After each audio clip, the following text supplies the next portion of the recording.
Ladies and gentlemen, hello and welcome to a very special evening indeed.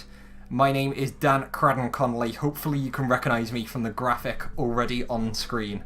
And I am here tonight with my two friends, Tent and Sesh King, to present to you a playoff tiebreaker. How is it going, Sesh King? Yeah, it's not going bad. First time actually properly casting, hopefully without any faults this time. Last time I casted, I couldn't get in the game.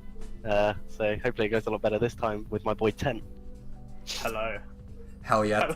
Hello. So, Tent, how has it been for you? Are you hyped for today's matchup? Very hyped. Very, very hyped indeed. Oh, absolutely. It's going to be great, and to be honest, it's fantastic for the community spirit to have two players from teams that aren't playing in this match just to commentate over it. So it's going to be a good game. What we're going to see tonight, hopefully a bit of good, clean fun. It's going to be a best of three matchup to decide who makes it into the playoffs. I've got a couple of graphics that will make that a bit clearer. So hopefully on stream now you should see the final standings of the Gold and Platinum Premier League. And these have been compiled by Steam Golem, who sort of listed them as they've happened throughout the season over the last 6 weeks. And Sesh, where are the Pirates on this one? Oh, I don't know. I think we're out of relegation zone anyway. I don't know. Let the viewers decide where we are. Yeah, absolutely. Pirates have been amazing this season. They've come up on 16-2, and to be honest, one of them was when Tictor was on the field. Yeah, let's not talk about that one. This is the awkward bit. I have to ask Tent where his team is. We are currently in the relegation tournament. And it's horrible to say that on stream, but it's been great to watch Einsatzbreit, and I don't want to leak anything, but let's see if they're in contention for any awards as the Steam Golem Awards take place next week on the Saturday.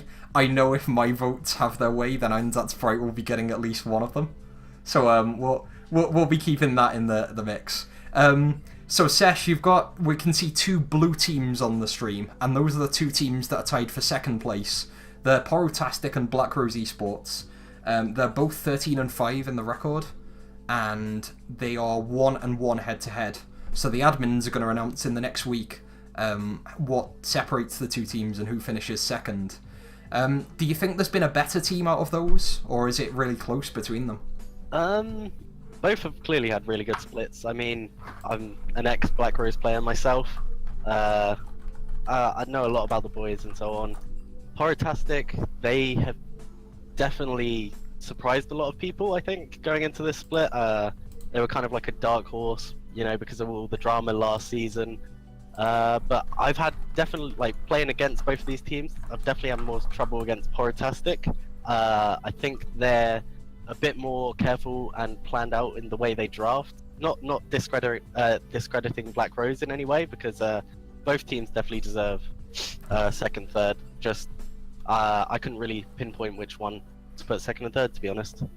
Absolutely, and we're going to see which one of them makes it officially second, and we're going to see them both in playoff action. I'm going to quickly change the stream again just to show the playoff bracket for the Gold and Platinum Premier League. So on the screen you can see two quarterfinals. They'll be played starting not this week coming, but next week. One of them is confirmed. It's Lol Squad against the Salty Sea Dogs, and you've got two matches that are in blue. Two teams that are in blue. That's because we don't know whether it's Black Rose or Porotastic. The one in red is what I'm going to be focusing on. And Tent, we're seeing Ward Save Lives and Slime Rose going into battle tonight for that final playoff position. Which of the two teams, Black Rose or Porotastic, do you think they'll be wanting to face in this one? I don't know. Let's hope for the latter. Let's say. Yeah, well, we'll see what happens, and of course the other one of those teams will be going straight into the semi-finals. They'll have a nice 3-week break, but we're getting ahead of ourselves. Only one of the two teams tonight, Slime Rose and Ward Save Lives, will be making it there. If we do another quick switch and we see the lineups for both teams tonight, it's a bit misleading because for the first game at least, Ward Save Lives have opted to take the blue side, but they are going to run in. Sesh, can you just run through the Ward Save Lives lineup for me, please? Yeah, so in the top lane we've got WSL Reformed, which is also known as Fook. We got Shubby in the jungle, he'll be really nice to see. Luxar standard in the mid lane as usual. Insecure laner in ADC, and my boy Supported on support. And moving over to the other side, Tent, who's playing for Slime Rose in this playoff decider? We have got Suzeraiko top lane. He came off of OSS. Was it OSS? That's the one, yeah, they were the Okay. last Splits champions. Nearly messed up, but moving on. Moving into the jungle, we've got Hyper. I think, he's a rookie. He's coming in strong. We've also got another rookie in the mid lane, a Pet and Turtle. He's looked pretty strong, mainly on his Nivea leaks. And we've got the Sacred bot lane, Tyler Nath in AD and Air in support. Absolutely. And Sesh, do you think we're going to have any particular champions that are going to be one-tricked by any of our players tonight? Ooh. Well, I could put money on Cicericco being on a tank. I know Air's into all the Nami and I'm not going to say e-girls because he does play, he's got a rather big champ pool, but he does like his Nami, his Alistair. I've also noticed he does play Urgot support a bit. Oh. Well, so it could be something we could look into. Luxar, standard stuff, maybe see the Galio bans, but then again, Galio's contested on both sides. Both mid laners play the Galio. Can't really say what anything's going to pick right now until we actually go into the pick and ban phase, and then we can start narrowing it down and seeing what comps are going to come out from both teams, I think. Absolutely. Quick one for Tent. We've seen Slime Rose go in with sort of the same 5-player lineup all season. Whereas for Ward Save Lives, they've had a couple of switches. I think they had New England come in the jungle. They've definitely played around with the bot lane. I think Clarky's been on the team as well. Do you think that sort of changing around of the roster might upset them tonight? It could upset them, but, in true WSL fashion, they literally lose a player one day. The next day, they have a new player, and then they're back to normal, so I don't think it will really shake them in that regard, but it could be something to look out for in game.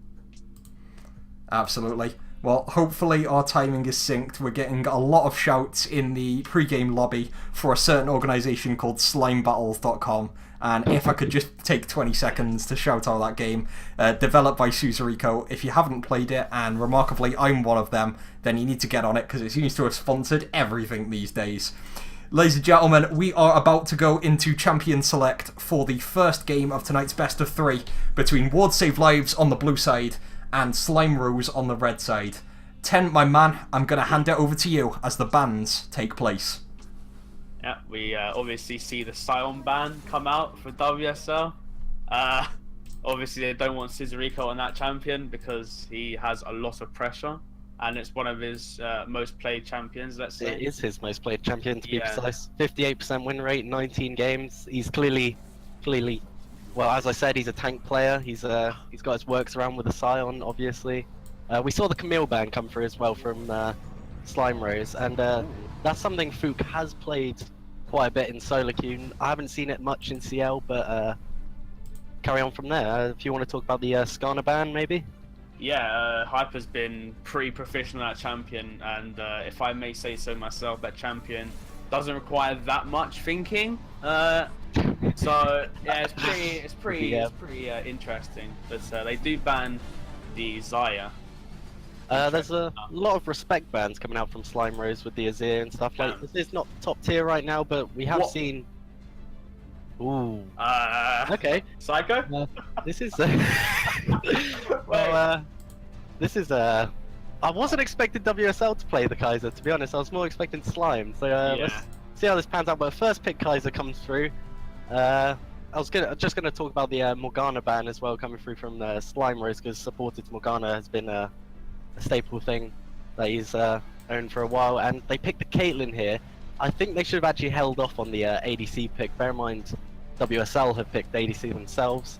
I'm not gonna tell them what not to do though. Hopefully we can see jungle or top lane here. I'd rather, bear in mind the Morgana's already banned out. You could probably hold support till the third pick. Come on, what are you gonna pick? And he goes for the Trundle. Okay. Lovely. So we've seen Cicericco on the Trundle. Have we seen Hyper on the Trundle? I haven't done my research, unfortunately, so I don't know.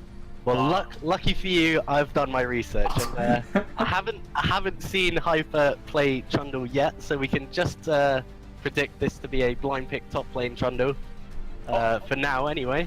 Wait a minute. And the Yasuo is locked in for Fook. This is turning out to be a spicy game. Fook's got a 60% win rate on Yasuo, most played, over 100 games. Definitely gonna be spice. And the Galio's locked in as well. Slime have left the Galio open for Luxar.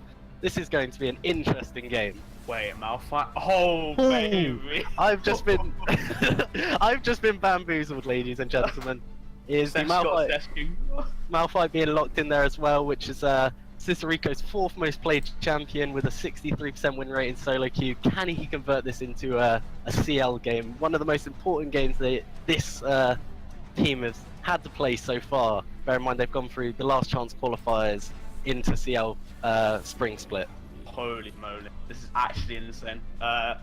Kind of leaked, but I wasn't gonna say it on stream, but I was in the chat before with WSL, and the mid laner and top laner respectively did say that I should look out for the ban phase and the pick phase. So I was kind of expecting a Yasuo pick, but this is gonna be great. Well, we're seeing WSL bring out all their cheese picks at the start, it seems. Well, not so much a cheese pick, but Fook's Yasuo is undoubtedly one of the best Yasuos I've seen in CL. I'm not a Yasuo player myself, if you haven't seen me in the custom ARAMs, but go from there. So we see the Kha'Zix ban and the Zac ban on the side of the Slime Rose. Respecting jungle, obviously it's going to narrow down the pool quite a lot. What I can see from Shubby is he hasn't played much jungle this split on in solo queue, but I've seen him play Elise, Kha'Zix, Lee Sin, Graves, and also the Warwick. So he's still got a few picks up there that he could look into. And we see the Taric and Nami ban, respecting Air's champ pool. Nami being one of Air's top picks, let's say. Could see some. Well, we don't really need a tank from the sport lane here. So okay, the Rakan. Okay. That was what I was going to go into. I was going to go into the Rakan or maybe the Janna. So beat me to it there. Unfortunately, I actually thought Air was going to go to his, his signature brand pick, as we've seen. Unfortunately, he doesn't. He goes to the Rakan instead, wants to get that engaged. Yeah. If Malphite isn't even enough to engage, but she is, Shubby is going to pick Jarvan. Interesting. So being a jungler yourself, Tent, you've played against Hyper. You haven't played against Shubby, if I... I believe I have. I might be wrong. So, jungle matchup, how do you think this is going to go down? Jarvan has pretty good clear time, but so does Trundle, so they're probably going to come out at the same time. Maybe they're going to look for top. Actually, no, they might look for top. If Hyper is very smart, he would try and see where Shubby is pathing towards to see where he can get a good counter gank. Because I'm pretty sure Shubby is going to be camping top this game just because of the Yasuo. I am not going to disagree with you there. And we see the hovering Ari for the last pick, which isn't actually that bad into Galio. I don't know mid matchups the best myself, but it's a decent laning phase, I guess. I think Galio, once he gets his item spikes, can just shove Ari in for days and then roam with his ult. It's really interesting to see that Slime Rose have actually left the Galio open. As I said before, before Champ Select, the Galio is played by both teams. Maybe Slime Rose were looking to get the Galio early as well, but it wouldn't explain to me then why they picked the Caitlyn so early. Don't really know about that one. But Ten, looking at these two teams, who do you think is going to take game 1 of today? Oh, I don't know. I guess I want Slime Rose to win, but the absolute, so I guess it's kind of solo queue comp of WSL is leaning me towards that side a bit more, just for the chaos.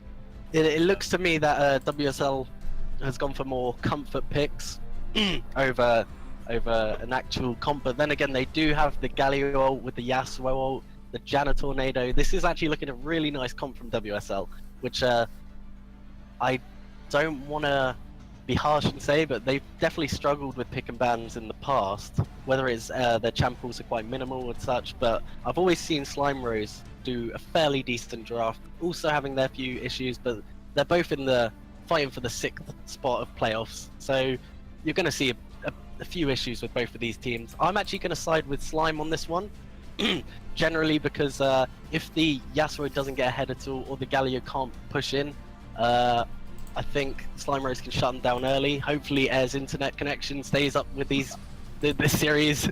let's hope for not a 15-minute pause, because I don't think I could talk 15 minutes of absolute nonsense. Compause League. Compause League, exactly. Yeah, I really want to I really just want to reiterate how much I like WSL's draft, mainly because I play on a team where our team values comfort picks way more than actually picking meta stuff and building a nice, solid all-round comp.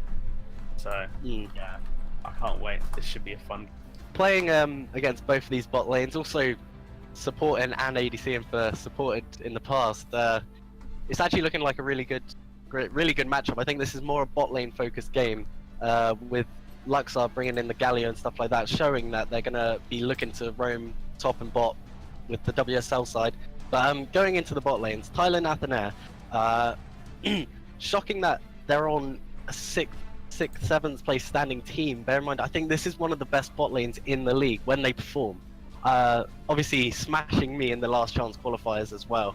That was not a great game from the Pirates. I mean, but I honestly rate Air as one of the best supports in the league, if not the best support in the league. I believe he does most of the shot calling on his team as well, so he clearly has good game knowledge. Tyler Nath, his mechanics are decent, I would say. I'd say he's definitely one of the top ADCs again.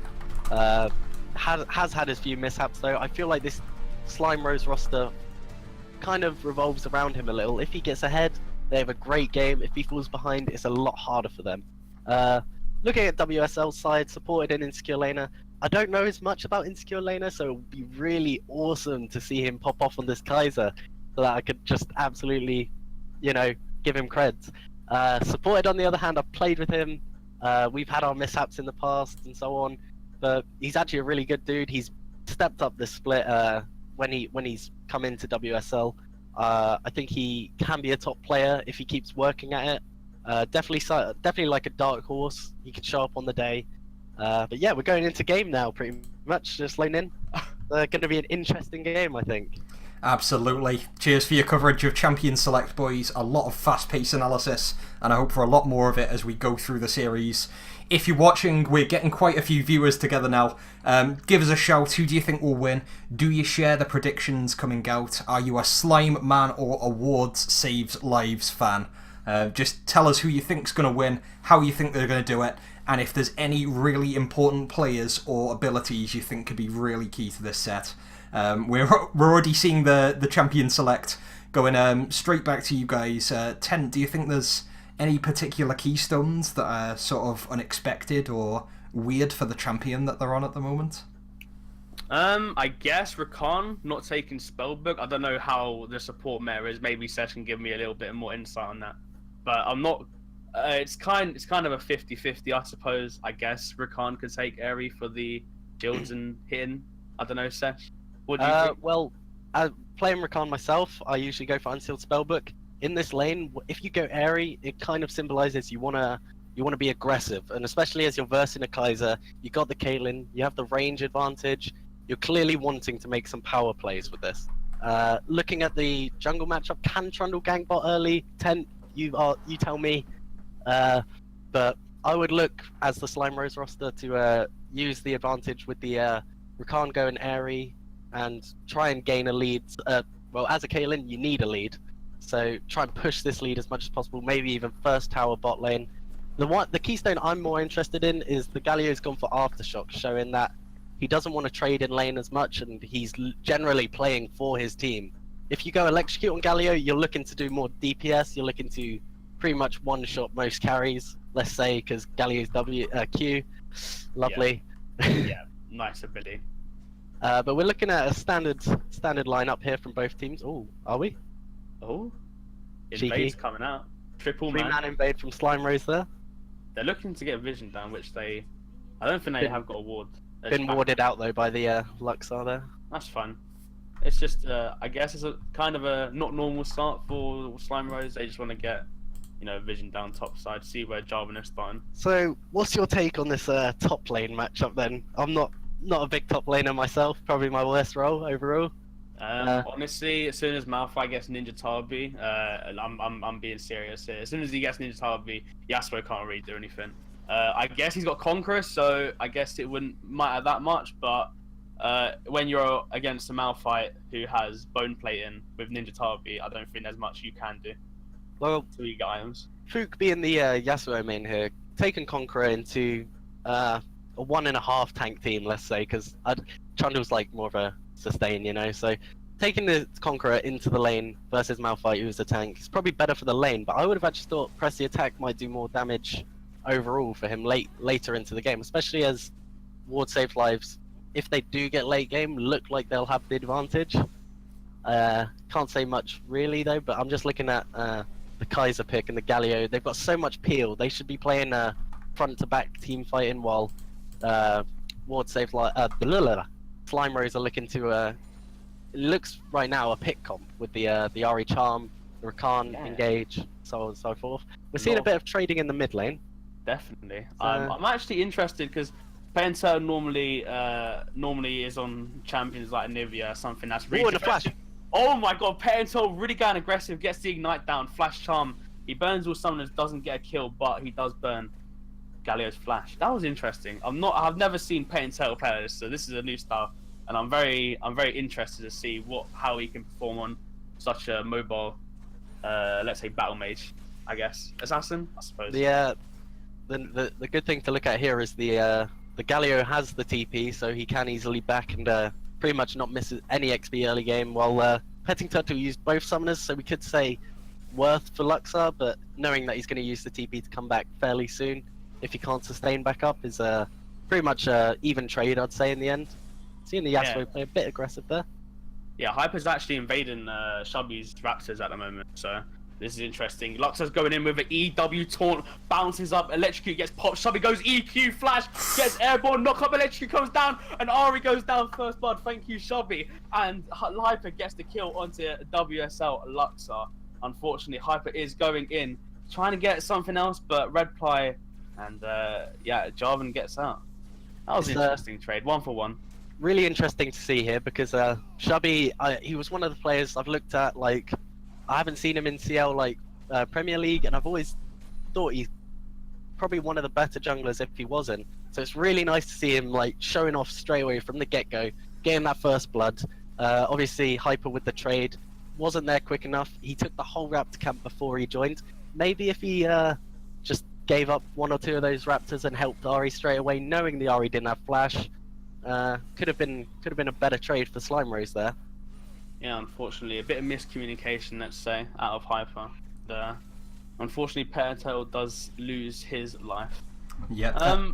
Gonna come in, apologies guys. I can see there have been a few stream issues so far, and most of them I hope will have been me tabbing out. I'd just like to apologise, and if there's a break between games 1 and 2, I'm gonna see if any bitrate issues can be sorted then. Until then, great job for both Tent and Sesh. Back to you guys. Thank you. We're seeing the Galio looking for another engagement. The Trundle's coming in. That was a nice flash. Knocks Galio back into the Ahri. Galio gets torn, and nothing else happens. So that was a really nice pillar from Hyper, though. That was well played.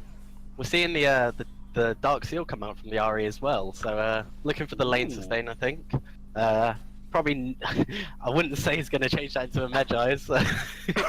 You never know. We're looking at the CSing here at the moment. Slight lead for Fook in the top lane, which is probably what we expected, being the Yasuo going into this. But what I really want to see them the aggression early from both teams to make this game really interesting. The Rakan obviously roamed up earlier. Maybe we can see a few more Rakan roams when he gets either Moby boots or Lucidity boots. Most likely looking for the mobility boots. Bear in mind he's not gone Unsealed Spellbook, but we'll just see that in futures to come. The Galio looking to just get some trade power on. That's a really nice combo. And you said earlier yourself that Galio's Q damage is pretty strong, let's say. Yeah, and just want to check here. Malphite is maxing the E, and I was hoping he was in this lane specifically, because he's going to want to try and keep the minions off his turret as much as he can.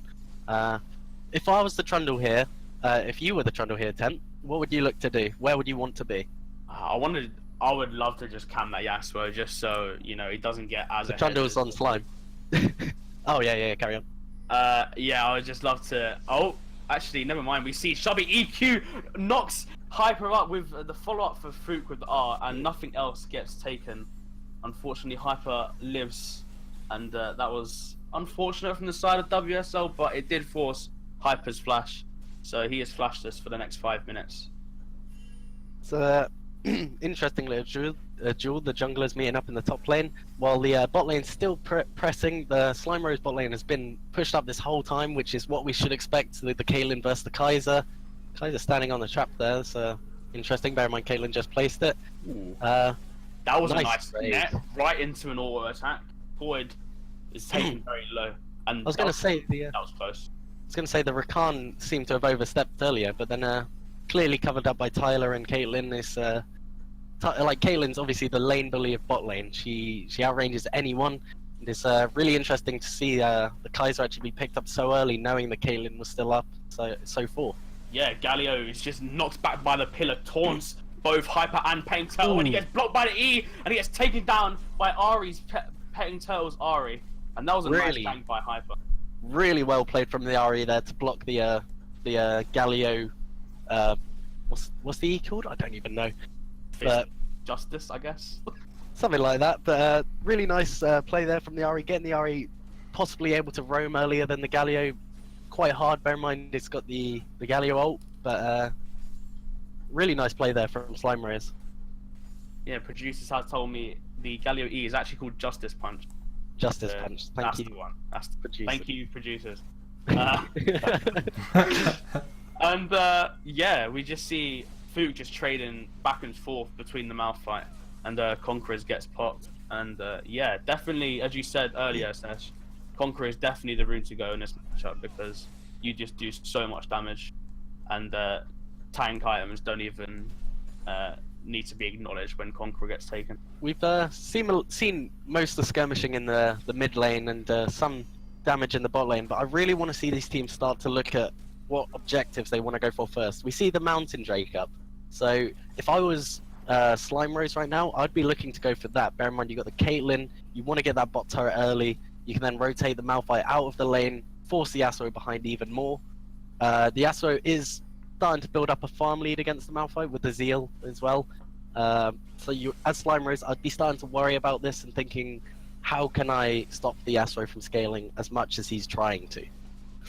Looking at the mid lane though, got a bit more trading. Oh, we see actually Hyper invade the bot side jungle of Shelby, but it doesn't matter because he was looking to go mid, but unfortunately Dan or Luxar probably knows where he is. Just backs off and plays a little bit safe. Another thing to notice. Oh, never mind. I was trolling. Pillar comes in. Taunt gets landed onto Pentaho. He misses the charm, unfortunately. And Luxar should be looking to get out of this. I kid you not. Trundle, that was a nice. Oh no. Trundle ulted and took Luxar's life away on that Galio. That was very interesting. I don't know why Luxar walked back into both of them, but he definitely could have got out of there. I thought Luxar was out of this, and it's not looking like a great start for Luxar and WSL, but being a Galio, you know, no matter how much you fall behind, you're there for your team at the end of the day, and we should hope to see some sort of bounce back coming from Luxar. I did think he was out of it. He shouldn't have flashed. Bear in mind, he knew that Trundle's ultimate was on him. It's just, you know, a bit of a sloppy misplay there from Luxar. Petting Turtle missing his charm as well, though. That was crucial. Very interesting. Unfortunately, Luxar did misplay himself, so they did get the kill. The gold lead is starting to rack up. You see, Slime Rose have got built up a nice, small but big gold lead for early game. So it's looking pretty good for the Slime Rose squad. Looking at they were the fan favorites coming into this game. Definitely. I mean, I think Slime are definitely more deserving right now, not based off this game, but in general the split. I think they were. Shubby goes in, but he doesn't realize that Hyper is actually a level above him. Hyper is just going to run away, and Shubby is looking to put the donuts down into his top side jungle. Yeah, as I was saying earlier, Slime Rose looked like the better team within the regular season. Hoping WSL can maybe prove me wrong here, but looking at the bot lane, bot side of the river, we've got more vision on Slime Rose side, clearly showing that they don't want this Galio to roam at all. They've spotted out the Galio. They know he can't gank. They know he can't do anything. We know the Jarvan had to base for the because of the invade top side. Slime Rose should be fine with this. They've got the information they need. They should pressure this bot turret as much as they can. Yeah, and unfortunately, if we look quickly at the bot lane tower of WSL, it hasn't been taken that much damage, honestly, unfortunately. But Hyper is looking to maybe gank top, but he's just in the back and get some items. You see the Ari roaming down? Oh, I didn't actually clock that, but Ari is bot side right now. Been spotted out though. Play. Unfortunately, gets spotted out, and she's just gonna waddle it back to mid lane as Luxar is gonna try and push that in very quickly. So he does indeed lose minion. Seeing a very nice CSing there from Tyler Nath, having 11 CS a minute nearly.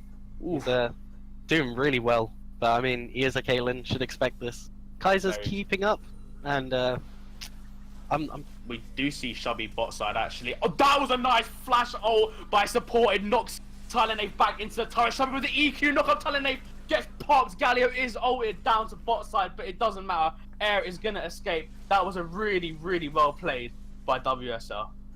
Beautifully telegraphed. They saw the Ari was down there, they pinged it out, they then reacted. Remember I said the Jarvan had to base? They had a little window where they could push. Jarvan was there once the Ari was spotted. Galio clearly had a free lane, easy to roam down for him. Well played by Slime. Oh god, WSL overall. And keep getting my teams mixed up looking at that picture. It's the WSL side picking up the Mountain Drake, and that will help them later on in the game when they want to look for the objectives. Really nice though to see that the Mountain Drakes come out of WSL sides, showing that they want the objectives first. They want to get these turrets. And with the Yasuo still scaling in the top lane, although the Malphite's got the Frozen Heart now, we've got the Yasuo on the Phantom Dancer. This is pretty much one of his big power spikes, gives him, what, 60% crit? It's a huge spike for him. As soon as he gets the IE, I don't know if he's going there for that first. Looks like a... He maybe got Frozen Mallet, maybe? Yeah, that's what I'm looking at. I'm thinking. Ari is bot side again. They really want that tier 1 turret Slime Rose, and they are going to get it. Yeah. Unfortunately, WSL cannot react to that in time, and they will get first tier turrets. So that was well played by Slime. Based off two bot lanes, so you should expect this. Possibly even earlier. It was very unfortunate about the gank return from WSL earlier, but once again they got the bot turret. They can now switch their bot lane with the top to stop this Yasuo. As the bot lane of WSL has already shown bot lane, they're going to take longer to react, maybe not even back until they get that turret. Oh, now we see the Janna recalling anyway. Ooh, okay. Okay. So, Hyper just gets a free red buff from the side of Shubby, unfortunately. That's It seems like Hyper's definitely got control of the jungle, but Shubby is looking to prioritize his team. Yeah. Don't know what you could say about the jungle specifically. I mean, it's pretty standard. You know, Jarvan wants to help his team out quite a bit, and Trundle just wants to farm all day because he's literally just a big ball of stats, just to be a wall basically. I don't like to be the person. Ooh, that was a nice ult. Lands onto the Yasuo. Everything's going in. Charm ult from the Yasuo, and Suzuriko does take down support. There's a fight in mid lane. Thank you, directed camera. Take me back to the action. And Hyper is just literally waiting on Galio.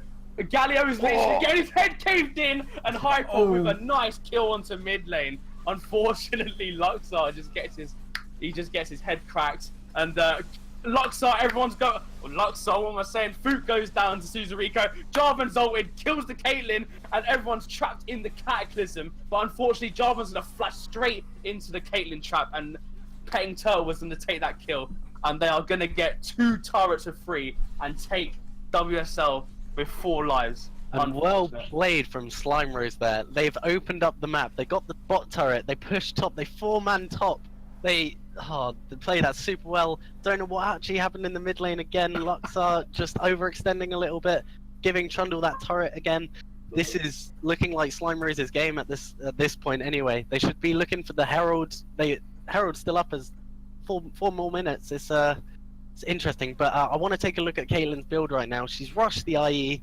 I would have thought more go on the static shift side for the attack speed, you know, but then again, they've opened up the 3 outer turrets. She has a bit more time now to scale. The Galio's fallen behind quite hard. Yasuo did all he could there. It was a really nice executed fight from Slime Rose. Yeah, it was really well played by Slime Rose. The macro was on point. Unfortunately, Luxar did get his head bonked on by the Trundle. And Trundle is now 3-0-1. He's picked up his, possibly what could be his core item, which would be Zeke's. And he's literally just going to look to walk on every single member of WSL with that AoE storm. I want to take a look at... Oh, wait a minute. Paintel's going to go straight in. Rakan engaged, knocks up, and Air gets a kill onto Supported. And I think that might be a free Rift Herald. Unfortunately, Supported does get caught out there, and Slime Rose will pick up another free kill. Supported overstepping a little bit there, not respecting Slime Rose at all. Maybe thinking there was only 1 or 2 there, not expecting the whole 4 team to still be around in the top side. Once again, you can lurk around as much as you want, and generally people in this elo tend to forget and just go, oh, they must have backed, so on, so on. Nice objective there from Slime Rose again. They can open up the map even more. I don't really know what WSL will be looking to do right now. They can't even group because of how far the Galio is behind. The Kaiser still needs to scale while this Caitlyn's got the IE. I do want to take a look at Cicericco's vision score, being a support myself. And he's placed 2 wards so far, and I've made sure of this. He's placed 2 green wards, and he's got 2 pink wards sitting in his infantry. It's been there for a solid few minutes now. But we're looking at the Rift Herald mid.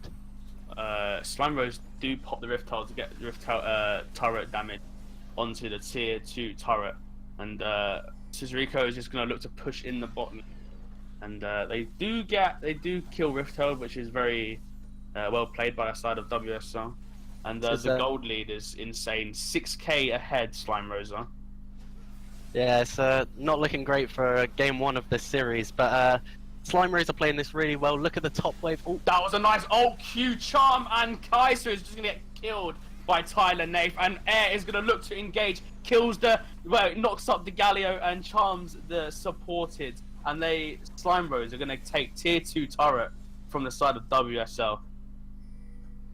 That was once again another great fight from WSL. This Ari pick's clearly showing off now, starting to hit those charms, starting to actually be proactive on the map. After they got these 3 outers, they're doing everything superbly. And as I was saying before I got interrupted by that fight, WSL are really struggling with that. Was a nice win ball, and that was a nice engage. Tyler Nath has to flash, but Yasuo wants a lot more. He's looking for the Rakan and Ari. Rakan's gonna W. That's a charm onto Yasuo, and Caitlyn tries to ult and doesn't get anything. Shubby wants to go in more, but Tyler Nath and Rakan are looking to sayonara. You can see WSL are really trying to get into this game. With the... what Drake was that? That was Ocean. With the Ocean Drake going down as well, you know, it's these little objectives that all add up in the end. And it's really hard to be on the side of WSL right now with their comp specifically. They've got to have the Yasuo with the items. The Kaiser needs the item. Janna Supported's been caught out a fair bit, and he just needs to respect the boundaries a little more. Air's played really well with his engages. These charms are now hitting. This is looking like a really good game from Slime Rose. Yeah, and we do see Yasuo pick up his Jordan's Fist, so he is going to be building Frozen Mallet second item, as we predicted. And it's interesting because, I tell a lie, Cicericco is now building Tabis for his third. He didn't pick up any boots. So I was gonna say something, but you know he's done it, the good lad. So he knows don't think Malphite needs the boots as much early with his stealing of movement speed on his Q. Obviously not putting all his points into that early, but it's not the main worry for Malphite. Although Ninja Tabbies is such a strong item right now, even with the nerfs. It's some could even say it's even nerfed harder for ADCs. Bear in mind 12% on auto attacks.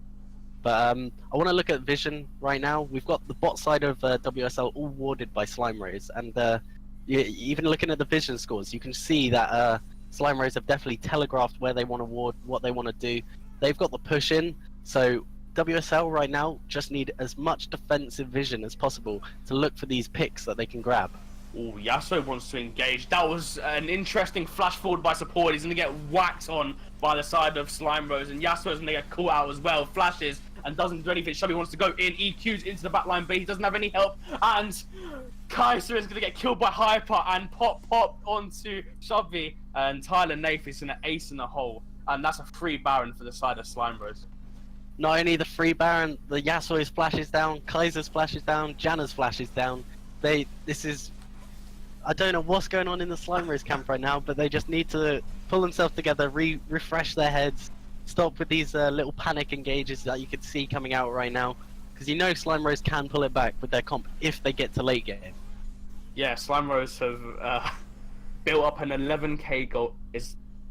Am I hello? 12k. Quick maths. Quick maths. I didn't pass my maths, I'm sorry.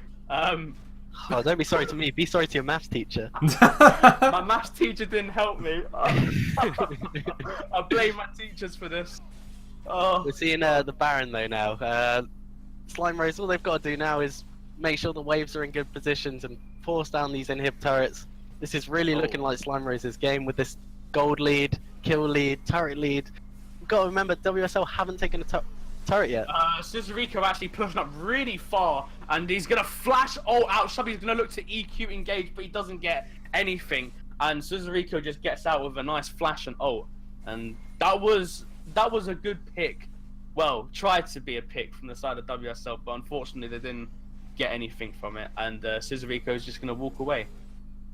It's really interesting to see here though. Like that's what they wanted. They need these little pick plays to get them back in the game. It was a summoner spell, you can say still worth. Not going to get you back in the game specifically, but it's definitely going to hurt Slime Rose a little. Not that it's going to affect them that much though, but the Malphite ult did get used as well with the cooldown about halfway through now. Air looking to make a little engage there, it looked. Okay, and we do see Slime Rose with the 4 middle lane. That's a nice charm onto Jarvan, and he does so much damage thanks to the side of Slime Rose. And WSL, they just need to respect this Ahri charm. It's happened what 3 or 4 times now where the Ahri's lurked on the side, just got the little charm, and then Slime Rose's comp can all dive in. You've got the Malphite, you've got the Ahri, you've got the Rakan W and O. They can just follow up completely. We do see a on my way ping from the blue side. They want to engage, I believe. Yep, Shubby goes to EQ Gallia. Oh, straight into the backline.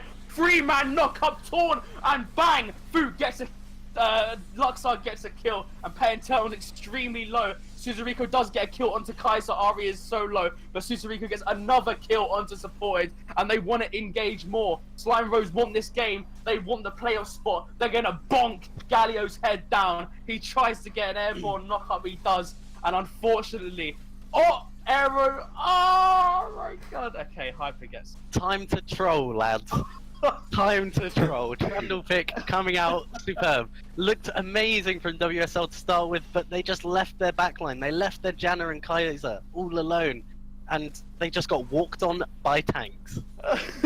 Suzeraco does a lot of work in this game. He takes up so much damage, and he's gonna get caught out by 3 of them. Kaiser lands a W, Shubby gets the EQ knockdown, and Foot gets his kill onto Suzeraco. That was his first kill of the game. Let's go. The comeback is real. This is what WSL need. Down. But is it too late? We're gonna have to see how long this game actually pans out. I think if this game keeps going on, WSL can swing back into this, but it looks like Slime Rose are just gonna pressure down that bot lane open inhib, get that top lane turret. This map's open for them. They can do whatever they want. And with the Infernal Drake coming up, Cloud. Wait, is it Cloud? Oh yeah, it's a Cloud. Yep. Sorry, I didn't see that. Rip. I got trolled in my. Can I just say I'm colorblind? And yeah, they are gonna take the Cloud Drake, and they're just gonna look to just barrel down a lane, hopefully, and just look to end this game. And I just want to point towards the stats. WSL, in true WSL fashion, have taken no towers whatsoever. So, there you I don't like to be mean and say in true WSL fashion, but there's something missing within their macro right now. And if I was them right now, I wouldn't be looking to get back into this game as much as win the next two. Slime Rose have clearly come out hard. They clearly know what they want, and they've pulled this comp off really well. If I was WSL, I'd be looking into possible, either Trundle pick and ban, Ari possibly ban maybe, because WSL don't seem to understand the charm, and it's clearly a weak point that they've got within this game specifically. But we're just looking here right now. We've got the bot lane open in here. Looks like Slime Rose are planning to go for that, which is the best bet with the Malphite top. The Malphite does have TP if anything does happen. Oh, Ari looking to get caught out by the Galio, does not get the taunt off. And Slime Rose is just going to go for a 1-1-3 right now. Ari mid lane, Suzeraco in the top lane. Shubby wants to EQ in. Unstoppable, by the way. And the Galio ults in as well. Hyper is in the front line. That's a really nice knock-up. Hyper gets the bonk off on Shubby. And the back line of Slime Rose again. So much pill. Suzeraco with a nice ultimate. And Slime Rose are looking to take that playoff spot from the hands of WSL. And Fook flashes away to take his to get his life saved. And he wants that KDA. That's a nice Q ult. And he's just gonna die because Slime Rose are very ahead. I said this before the game. It's over. Well played though. But I said this before the game. I said WSL need to play front to back team fights with the Kaiser, with the Yasuo. Like, you know, you've got the Galio there to peel back. You don't want to be engaging with them, the Jarvan with the Galio ult. You want to be peeling for your backline really. Whilst Slime Rose did what they needed to do, get on the backline. So well played to Slime Rose. Game 1 to them. Absolutely, and I'm going to quickly take over from there. Slime Rose taking that from the red side. They lead 1-0, so Ward Save Lives absolutely having a task set out before them. They have to win the next 2 games back-to-back in order to secure that 6th and final playoff spot. We're seeing the scoreboard now, and we're seeing all the KDAs and the final items, but just a few things to touch on from that game before we send it into a bit of a break. We saw both junglers, Shubby's Jarvan and Hyper's Trundle, going mid and getting early kills. Looking at the 2 junglers, and I'm going to throw this one to Jungle Man Tent. What sort of... was it definitely the case that as soon as both junglers are fed, one of them has an advantage? Or is it the case that they can both sort of fight each other 1v1 later? I mean, when you've got a Trundle that's getting a lot of the kills, he's just going to be a massive ball of stats. And even with Jarvan with the electrocute damage, there is literally no way you'll find him. He can just out-duel you forever. So yeah, as soon as Hyper got fed in that Trundle, it was pretty clear. Pretty clear. I'd like to mention though that the Trundle is actually a really good pick into the Jarvan, and I think they picked it way before the Jarvan was picked. Anyway, I know Slime Rose in second rotation started banning out junglers, but I think that was definitely a better pick within Shubby's pool than Jarvan to go into that team. I want to ask you, in Cradden and Tent, who's your MVP of that game? Start with Tent. Yeah, I'll go first, I suppose. Honestly, I'm gravitating towards the mid and jungle for Slime Rose, and as much as I've given, let's say I've flamed a lot of Hyper's play, I am going to give MVP to Hyper because he did pretty well in that game, and he did do a lot for the team. So yeah, I'm going to give my MVP to Hyper. So well done, Hyper. Yeah, well done, Hyper, and I can't underestimate how much he's done for the game. Even the simple plays, walking up, and as it was so eloquently put, bonking someone on the head. That's just what you have to do as Trundle sometimes.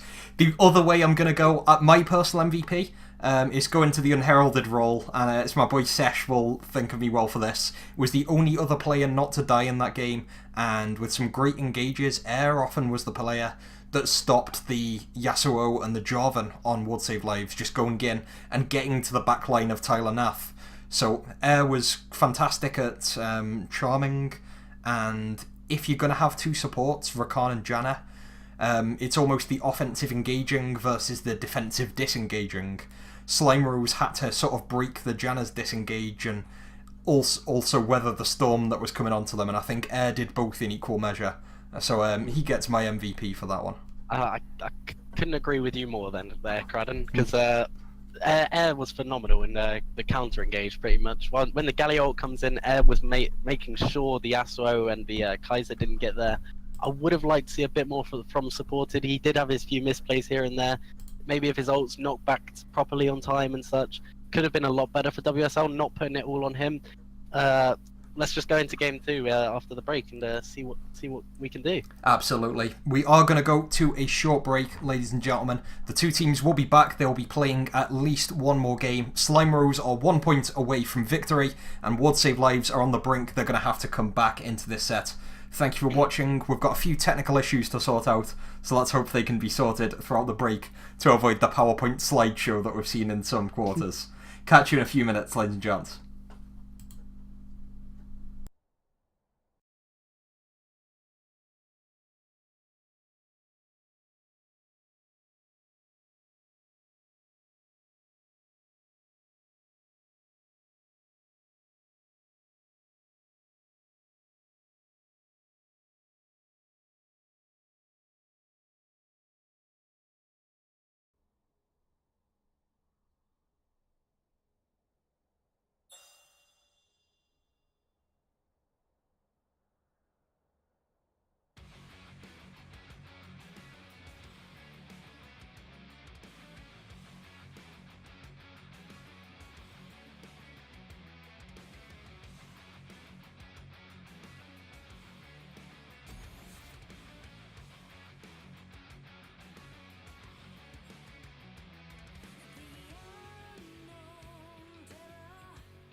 Ladies and gentlemen, welcome back to this Premier League tiebreaker for 6th place.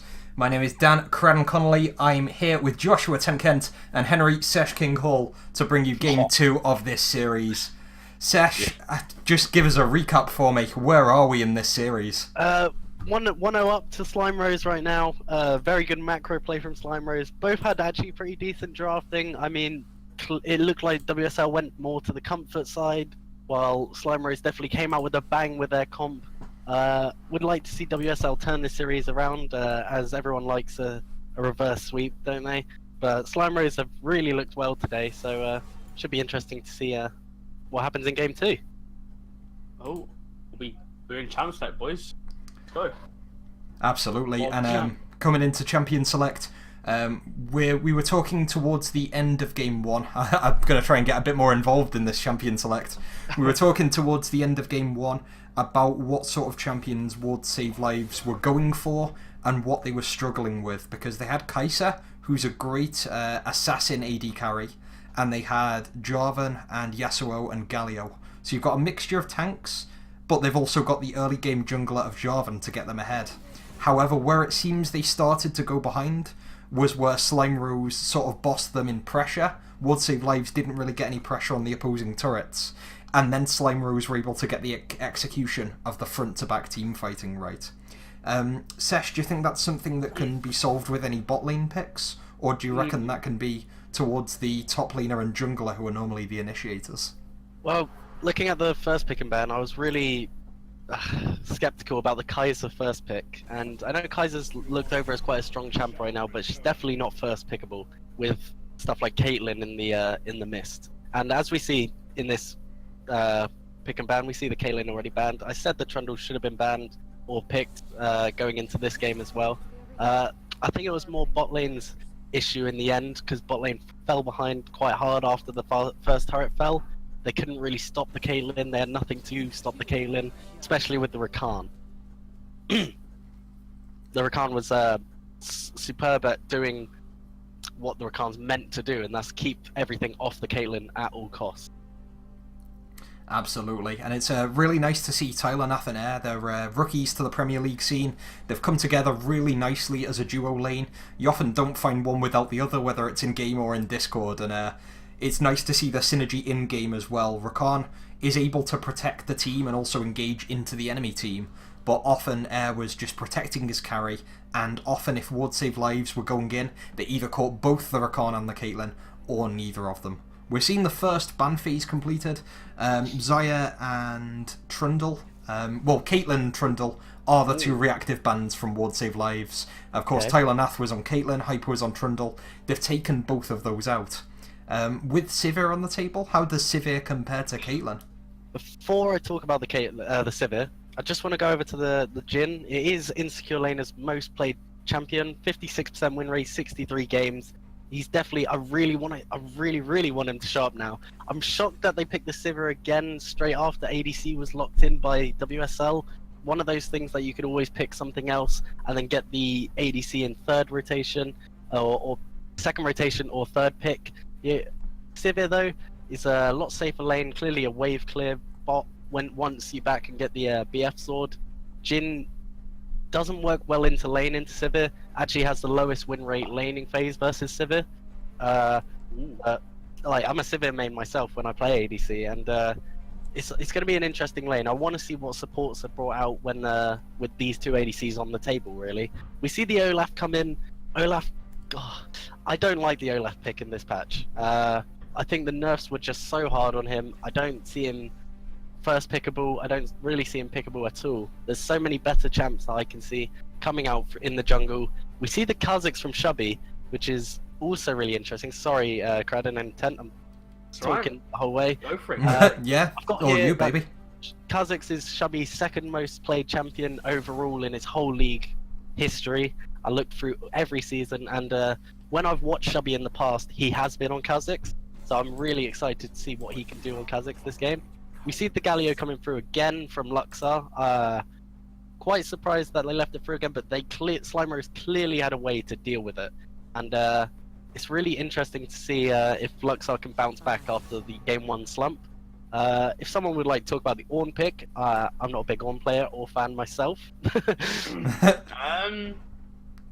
I don't know. It's Go- Ornn, really, isn't it? Yeah, it's Put you on the spot there. almost pretty static. Yeah, it's obviously the unique things about him are the Living Forge passive, which allows him to build in lane, and then of course the masterwork items that he provides to the rest of the team. So if this goes to ultra late game, it's just another dimension that Slime Rose have to make their builds one step better than would save lives, with stuff like Rabadon's Death Crown or the Trinity Fusion instead of the Trinity Force. However, that sort of goes at odds with Slime Rose because they won the last match in 27 minutes. It's not at that stage that we're going to be seeing any masterwork items. I really like these respect bans coming up from both teams. You got the Anivia and the Ari taking down Petting Turtle quite a bit. Bear in mind that Anivia is one of his top lane champs. And we see the Cassiopeia. I was going to get onto this. Cassiopeia, his third most played champion this season. 60% win rate. Cassiopeia is such a strong mid laner right now. It'll be really interesting to see what he does against the the Galio, sorry. The Darius ban and the Yasuo ban as well. Respecting Fook in the top lane, which are respectable bans. Bear in mind we know Cicerico plays these tanks such as Ornn, such as Sion. And, the Leona coming out as well. This is one I know Supported does play. And I've actually played with him in the past where he's played Leona, and I really enjoy it when he is. The Vladimir pick, on the other hand, it's going to be really interesting to see this comp from WSL. Can't really explain much about it now. I'm going to have to do a bit of thinking into there, but we're looking at this last pick support as well, looking maybe for the counter. And here it is! The Urgot support, ladies and gentlemen. This is what I was talking about before the first game. I've seen Air, well, I haven't seen Air, I've researched him, seen he's played it 10 times in solo queue, and it's going to be absolutely interesting to see how this pick actually pans out. I don't even know how a Sivir Urgot lane will do. I'm guessing it's harass poke and wave clear bot. So it's going to be really interesting to see how the Leona and Jhin handle this. I don't actually think the Leona is going to be able to engage on either of them. Bear in mind, Urgot's so tanky off just base stats, and Sivir's got the spell shield, so you can't even, if Tyler Nath plays it right, stun the Sivir. What can we see from the jungle in these two matchups, Tent? I mean, Chubby is just going to have that level 6 evolve, so he can literally just run around the jungle without any fear of anything, apart from maybe, a couple of ping cords. Again, as you said earlier, Sesh, I really disliked Olaf this patch, but Hyper, it's one of his comfort picks, so it's understandable. But yeah, I just don't like Olaf into this patch. Well, looking at the crowd, are you still here? I am still here. I'm eagerly following. Looking at these two teams, who are you gonna push forward and think's gonna win this game? Well, as a neutral, I really want Ward Save Lives to take this. I really want to see the game 3. And it would be a great disservice to Ward Save Lives after all the great play we've seen from them this season to go out and 0-2 in a tiebreaker. I want to see them come back. And I like what they've gone for, because in the previous game, they had Jarvan, who was going for the early game. Bit of a damage jungler, but could also provide the CC for the damaging lane of Yasuo. It looks like they've gone for the tankier lanes this side, with Vladimir and Galio just sort of hoping to sustain and tank their way through. They're doing as I think you suggested in Game 1, Sesh. They're building up a front-to-back team fight. Hopefully, if you've got Galio with the Shield of Durand and the Taunt in the front, you've got Vladimir with a nice zone of control in the front, and you've got Leona providing great peel to anyone who tries to engage on Insecure Laner. That's sort of a nice structure for Kha'Zix to engage and for Jhin to land the Curtain Call and get standard damage with just auto attacks and AD carry damage. It's going to be a case of execution for them. To answer your original question, I think Would Save Lives have the capacity to win this one, but I also think Slime Rose do. I don't really give it to either team, although if you look at ways in which the teams can win, I think Slime Rose have the potential for the early snowball. Would Save Lives have the potential for standard late game team fighting, although if we go to ultra late game, and I'm talking Cloud9 at World 60 minutes here, Ornn's masterwork items will come into position. So it's very time dependent. It's a ticking time bomb that goes either way. I'm just really excited for some high quality League of Legends, and my heart's with Would Save Lives, at least in this game too, to level the series. It's really interesting. I'm so hyped to actually get to see Airs Urgot support. I didn't get to see it in last chance qualifiers, didn't get to see it during the regular split. The Cassiopeia pick as well, once again, strong mid laner, top tier in Korea, top tier in LPL in this patch is going to be, trust me. The Galio pick, once again, another comfort pick, but is still strong in the lane. Shubby going for the Kazakhs, once again, comfort pick, but can also do a hell of a lot of damage when ahead. I really want to see both of these comps go at each other, because we're either in for a really intense, interesting brawl game, or we're just going to be in for a very slow-paced, you know, Ornn get the items, Sivir get the items, so on, so on. But, Tent, I asked Cradden this, who do you think is going to take it? I wanna say Slime Roast so we can get this over and done with, Kappa. but yeah, I definitely think Slime Roast are gonna win this game straight out because of the comp. You know, Cassiopeia and Sivir are so good late game, especially with, you know, Ornn's masterwork items that we've previously touched. But you know, my heart's with WSL. I've been on their team 2 times, so I don't know. It's such a How long for? 3 weeks overall? it's unfortunate, but yeah, I do think Slime Rose is going to take this game. 100%. I think Slime Rose with the 1-0 lead clearly have gone for a more riskier comp. They've gone, all right, we're 1-0 ahead. We have a chance to show off new things and maybe not show as much for playoffs where we've got to be more serious about it and we've got to think really hard and draft a lot more. What's the word? Let's just say a lot more meta. But, yeah. I really. Okay, we're seeing the Urgot come out with the relic shield here. To start with, this is interesting. I'm going to take a few notes off air after this game, I think. We're seeing the Cassiopeia run cleanse into a comp with the Leona, which is fair enough.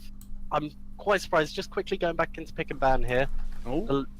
The Jhin was picked once again first. ADC picked first, and it's a Jhin. Caitlyn, understandable. Jhin, Kaiser, not so much. And we're looking at these little invades here, and they're looking to do this three-man again. They are. They're looking to do the same thing as they did the previous game, and it looks to be working for them. Did they get a ward down? They didn't, unfortunately. I think they're planning to do what they did last game, and that's get a ward on the blue closer to spawn time, so that they have more vision of where Shubby is. Yeah, Gotcha. Here we go, going in for it. There we go. They're happy to take a bit of trade for this if Galio does plan to do anything, which he doesn't seem to be. He's just backing off. But if I was Ward Safe Lives in this situation, I would have thought they did it game 1, they might do it game 2, let's bush stack somewhere. And that could have been bot side and invaded themselves and shown aggression, or that could have been top side and waited for this 3-man top invade. But we're looking for Shubby at starting the red buff, and Olaf starting blue, red as well. Jesus, I don't even know my jungle. We're seeing the Cassiopeia come out early though with a bit of poke. The standard start for E. What can we talk about with the jungle matchup here though? Because we've talked about how Olaf got kind of gutted in this patch. Yeah. We've talked about Kazakhs being quite strong when ahead. We've all seen this before, especially in solo queue where Kazakhs falls behind, does nothing absolutely in the game. I want to talk about the jungle though right now, Ten. I want to see what you think about this whole jungle pathing, etc. Yeah, I mean it's gonna be. I'm pretty sure it's gonna be standard pathing for both sides of the jungle. We do see take a bit, you know, take some good trades into the Leona. They do get level 2 first. Back to the jungle though. I mean, if Kazakhs gets behind, it's basically a GG. When Kazakhs gets behind, he's completely useless, in my opinion. But I'm a no-brain jungler. I just run around like a headless chicken doing camps and help my team. So I wouldn't know, honestly. But we do see Hyper do the same path. He is going to invade Shubby's Raptors, and Shubby's just going to take his Scuttle Crab, let's say. I was really hoping, because this happened last game as well. Slime Rose spotted Shubby on the blue buff. They had the ward there. They pinged it out on the map, which gives Olaf the go to get the the Raptors. Sorry, and they've done it again. WSL haven't adapted. Slime Rose could exactly do the same thing as they did last time, with not such a standard bot lane, but I still see the pressure in this lane with the Urgot pick, with the Sivir boomerangs, as shown there. Not doing much damage now, but when you get the BF sword, it hurts. And Yeah. I'm really interested to see Shubby how he's adapted to his pathing, knowing that they've spotted him at the blue. Whether WSL have talked about it and said he's got a ward there, so forth. Yeah, we do see a supported actually trade into air, and that was a nice taunt and W from Jin to get the trade back onto air.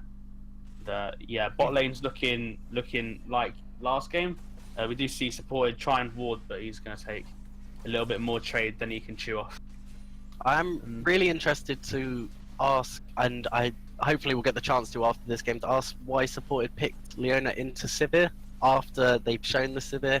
I'm personally not a Leona player in the bot lane myself, but as a Sivir player, I know that it's quite an easy lane, easy time for a Sivir, and we've seen a bit of trading in the mid lane again. Ooh, that was a nice cue from Peng Turtle, just putting, just showing his dominance in the mid lane against Luxar's Gallia. And we've seen Pet and Turtle so far. Game 1, he came out strong. He came out really hard with this Ari. The charms were landing, other than the laney phase one, which I'm sure people will remember for a bit because it's quite a way off. Seeing more trading in the bot lane though, I really am interested in this Urgot pick because he's doing work, Sash. Let me say, she's thrown the supported back in. That was an ignite, drop down bright air. Supported takes so much damage. I feel like you're a bit behind me, Tent. Oh no, I'm fast forwarding now. But try fast forwarding a little. There we go. I'm up to date. No worries. Just oh well. Inform you in that situation. But looking at the bot lane, as I said, once again, it's going to be an aggressive bot lane. Top lane is more standard now with the Ornn and the Vladimir. No Yasuo's lurking around. We're going to see both sustain lane pretty much because Ornn could buy items in lane. He can get the Sapphire Crystal like he's done. He can get the Ruby Crystal. He can be there for as long as he wants, as long as he doesn't take bad trades. While Vladimir, he can take as many bad trades as he wants. He knows he can sustain more than Ornn in the end if he plays it right. But I keep going back to it, but the bot lane itself is so unique seeing this Urgot and Sivir pick together. I would have thought Urgot would have been with a more hyper-aggressive lane, such as the Caitlyn again, but the Caitlyn did get banned, so maybe they were thinking something into that. We're seeing Shubby look around the mid lane, but just going to go to Raptors. Yeah, and we see Hyper actually just head towards bot side. Unfortunately, the side of Slime Bros, WSL have warded the Tribe Rush, so he's not going to be able to get anything in that regard. But he is just going to look to prioritize around bot side this game. Shubby's looking around top side, so I'm assuming he's prioritizing top side this game, as he did last game. And we do see Hyper actually in mid lane. He's grounded, he's taunted, and he's under tower. He's taking like 3 tower shots now. Hyper is very low. Shubby might look for the mid gank. I don't know what he's doing. Maybe a bit of brain lag. I think he's coming in now. I can Shubby? explain this. And he's going in. Oh, he's going in. And he gets the red smite off on Olaf, and Olaf has to flash away from Shubby and Luxar's Galio. Galio with a flash W. Shubby flashes in, and first blood gets taken onto the side of WSL. Can Petting Turtle get one back? He flashes autos, and Luxar's Galio gets taken down once again. And Slime Bros come out of that with a 2-1 trade. I can really see what both teams wanted to do there. When the Olaf comes in, he definitely overstepped with taking the turret shots. What his plan was, looking after what he did after taking the turret shots, sorry about that, he wanted to push the wave. Cassiopeia had no mana. She really needed to back for that tier. So Olaf was there to push the lane in, reset the wave. Galio's stranded there for a few more seconds. All goes fine and dandy. Shubby then comes in, looks like he's going to turn this around, and then out of nowhere, it was just a well-played fight for them at the start. I just don't understand what went wrong, but it seems like there maybe have been a tiny bit of miscommunication with Galio's mana because both mid laners had no mana. Galio probably was getting told to do certain spells, but didn't have the mana to do so. So it's really interesting to try and go in depth as much as we can without hearing the communication behind both teams. But I feel like once again, Slime Bros come out on top in the end. Yeah, and they've already, as we've seen last game, they've already got a 1k gold lead in the early game. And then look at the CS deficit in the mid lane. Oh boy. No. This is not what you want a Cassiopeia to have. 1 kill early, before she had tier. She's also bought the Lost Chapter now because of the kill and the assist. She is literally going to scale happily this whole game. Shubby won't be able to do much about it, especially as Cassiopeia is now level 8. She's got the ult down, she's sorted. She should be safe from ganks. The only way she can fall behind now is if she misplays super hard. But we see the bot lanes, both of them haven't backed yet. Pretty standard, bear in mind Sivir is a wave clear bot. Jhin doesn't need items as much as most ADCs either. Leona, full health, full mana. This is pretty standard lane now from them. Yeah, and just quickly take back to the jungle matchup. Shubby has evolved his R, so he is going to be looking to just bob and weave out of them brushes to try and get invisibility because their champion is a bit silly. And yeah, so you know, Shubby is just gonna look to sit in a brush for quite a while. And we've seen the Ornn ward the blue buff, where should be coming up rather thin, although the icon's not there on the map. But Ornn's making sure that Slime Rose have the aggression, have the advantage, know where Shubby is at all times. With that blue ward, they can now suggest whether Shubby's bot side or on wolves. And by the time... That was a nice trade by Federico, by the way. That was really nice.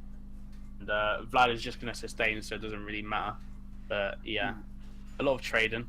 Once again, though, we do see actually Hyper in the bot side taking his Raptors. Luxar's going to go in with his Galio, taunts onto Cassio. Bang! Here comes top lane. Ornn gets the airborne knock up. Oh dear. Can Foot get out of this one alive? He does, because he's Vladimir.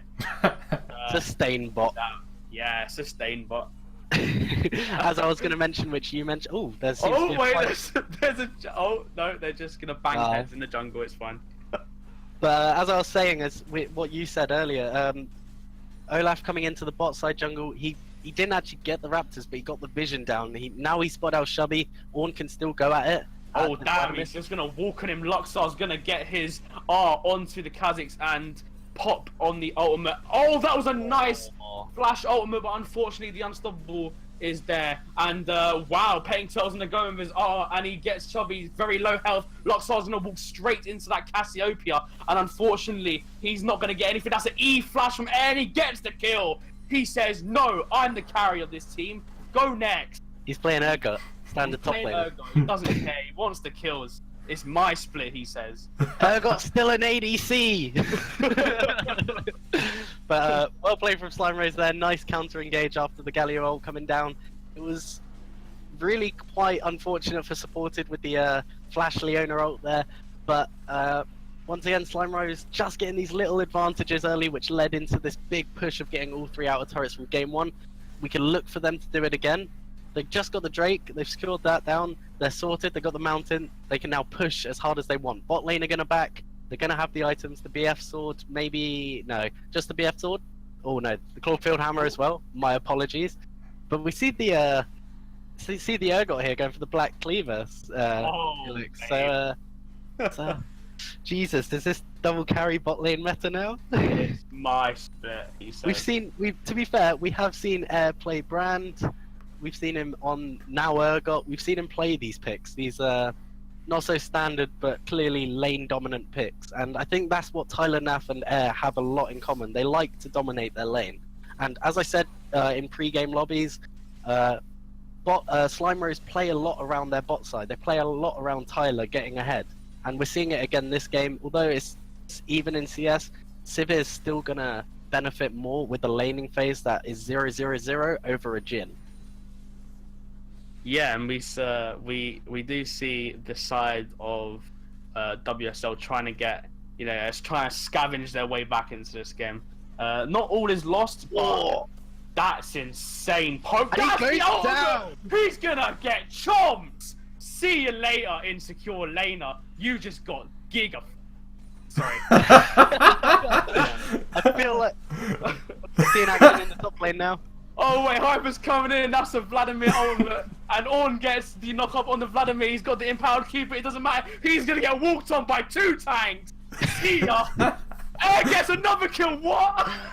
Oh, this Urgot pick is out of this world, honestly. Oh, I want to go back and see how Air killed Shubby just then. But we'll have to look at that another time, ladies and gentlemen. This Urgot pick is coming out, and it is going hard. Slime Rose want to dominate this 2-0. What are WSL going to do to get back in this game, you ask?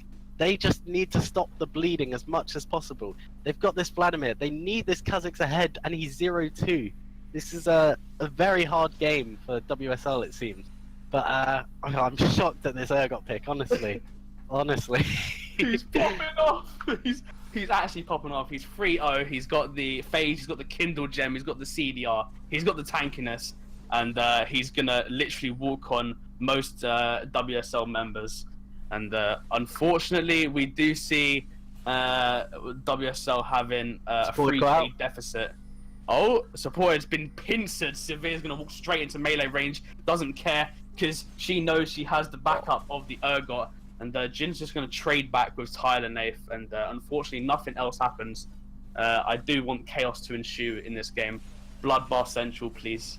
We see the Berserker Greaves come out from Sivir. I think that's a really ballsy move. Bear in mind, although you've got a Kazakhs who is 0-2, Kazakhs will still shred through any carry in this game. Maybe not as hard as if he was 2-0, but you know, the Berserker Greaves is still quite a risky buy here. Obviously gives the early attack speed, and Sivir with attack speed and Ricochet, really nice stats on her.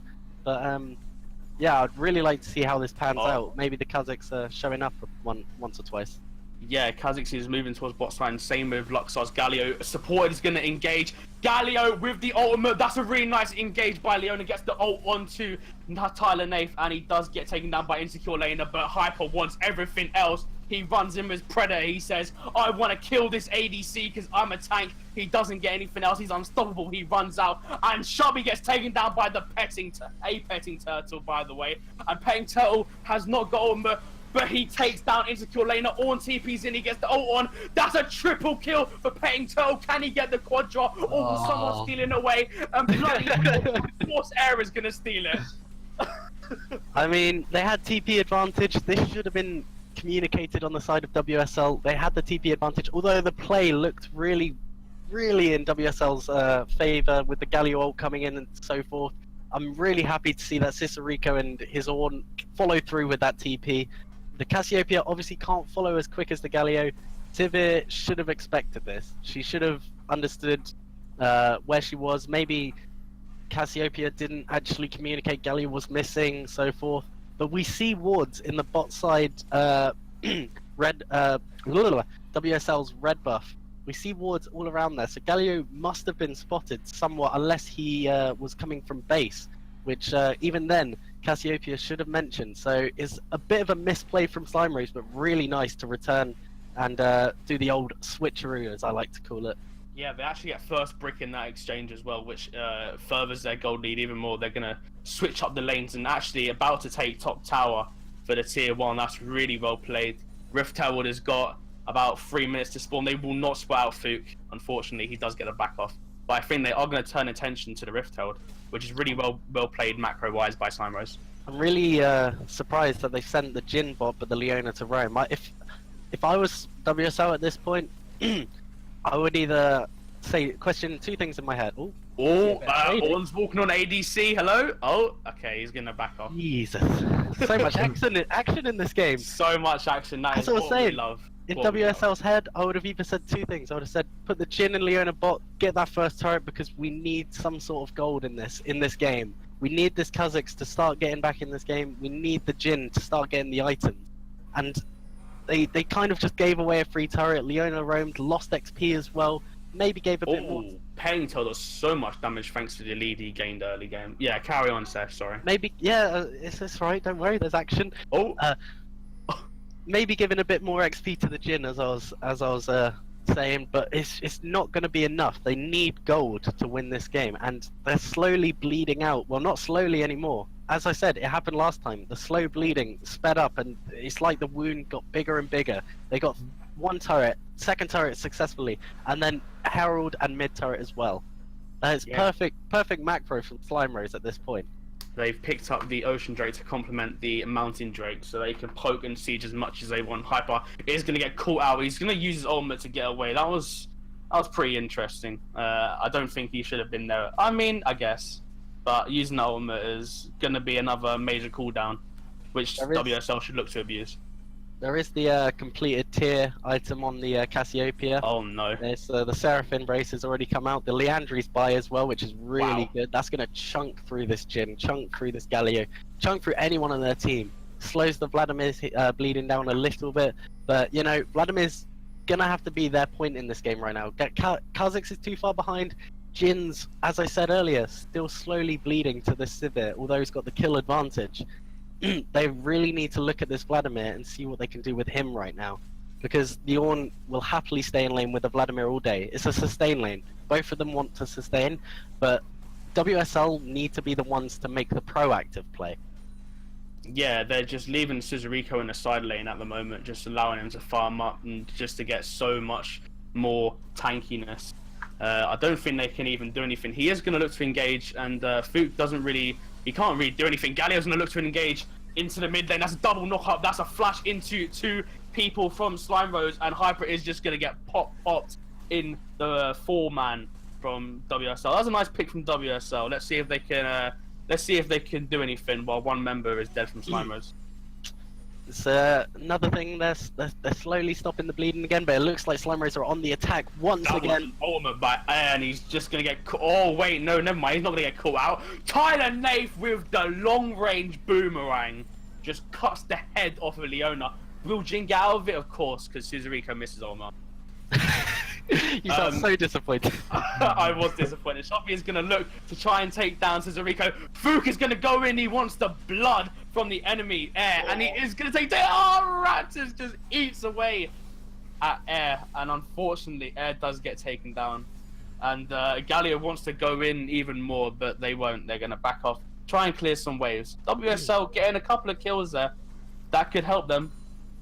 As bad as this is looking so far, WSL need those few little kills here and there. They may have traded at some points, but they really need to sort out what they want to do in this game. It feels like they're kind of being clueless right now. I don't want to look at like I'm flaming them that much, but they need to sort out what they want to do objective-wise. It doesn't look like objectively, and it's really interesting that it seems like they're just not they're going for the kills, which is fine, but they're not looking at the objective after the kills. Yeah. They're going for these 1-for-1 trades, and they might be fine for the short term, but this is going to stack up, and Civ is going to get huge alongside the Cassiopeia, which is already huge. Ornn just doing so much damage to this poor Vladimir. He's literally an ant getting walked on by a massive Thunder God. He's just going to get clapped, and he's going to have to walk away. Interesting enough, Scissorico has bought Banner.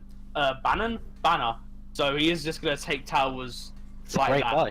Very great buy. It allows so much pressure to be held into one side lane where, you know, the side of Slime Rose can just get anything else, the opposite side of the map. Vladimir Do can't... see... Oh, wait, Slime Rose again. No, they're fine. I was joking. It's just a prank, guys, don't worry. Just a prank, bro. It's just a prank, bro. Scissorico is going to get tier 2 tower for absolutely free. And WSL are really, you know, holding their private parts top lane, not doing anything, unfortunately. Going back to this banner buy though, it's really good into WSL's comp. They've got no one who can actually safely deal with this banner. They've got the Jin, yeah, but the slow auto attacks. Seth, this is a Baron at 22 minutes. Will WSL try and fight back? No, Ornn's going to go in onto Luxar's Galio. He's just going to get walked on. Hyper's going to get knocked in the air by Baron. Thank you, directed camera. I want to go back to the action bot lane. And Luxar has to flash, and a flash from Scissorico to follow up, but he doesn't get the kill onto Luxar, unfortunately. Luxar does actually find the way out. But this is really, really bad for WSL. Slime Rose have got Baron, and they are going to look to push the advantage mid while Scissorico is inside lane, pulling pressure. I'm sad to see that WSL haven't actually adapted since game 1.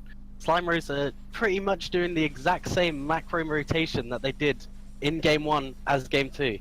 Took the bot turret, took the top and mid straight after, got the Herald, and then when the Baron spawns, do an early Baron. It's shocking. It's really hard to describe, but we're looking at a Leona engage here. Oh, that was a nice engage. That was a nice flash in by Fook. Galio's going to engage as well, but Unstoppable blocks any CC taken from Hyper. Hyper does go down. Fook gets a double kill. Can he get a shutdown on Paying Turtle, but Cassiopeia finds one back unsupported. And Air is going to look to try and get something else, but Fook gets a triple kill. This is what I was saying. Oh, never mind there, just take down Scotland. This is what I was saying though. That they need to work with this Vladimir. They're gonna lose this bot inhib, it seems, because Vladimir cannot deal with this Bannon minion. No. But they need this Vladimir to get into the game. And with the triple kill right there, this is what WSL wanted. Yes, it's no objectives that are going to come out from it, but they need this Vladimir to be the one leader that they don't have right now on their team. Leona's engage was lovely. The Galio follow-up was also nice. Catching out Slime Rose there, really nice play from WSL. Maybe can bring them back in this game. Yeah, hopefully they get back into this game, but it's the same as game one, Sesh. There's 11k gold lead at maybe 24 minutes, and again in true WSL fashion, they have got 0 towers, unfortunately. You say about the 11k gold lead, but if Korea can do it, why can't CLGP do it? I'm sure they can bring themselves back into the game if they try hard enough. They just got to make sure they're not demoralized, make sure they're communicating well, even micro-mechanic communications. They need to talk about what they've got to do, what they've got up, what they can pressure, maybe even a bush stack at this point with the Vladimir being this big. Yes, the Ornn's unkillable right now. The banner minion is going to be an issue once that banner's up. They are going to siege as a 5-man. What would WSL be looking to do right now? They can't split because they know they could just lose the game off that. They need to group, they need to find this one pick here or there.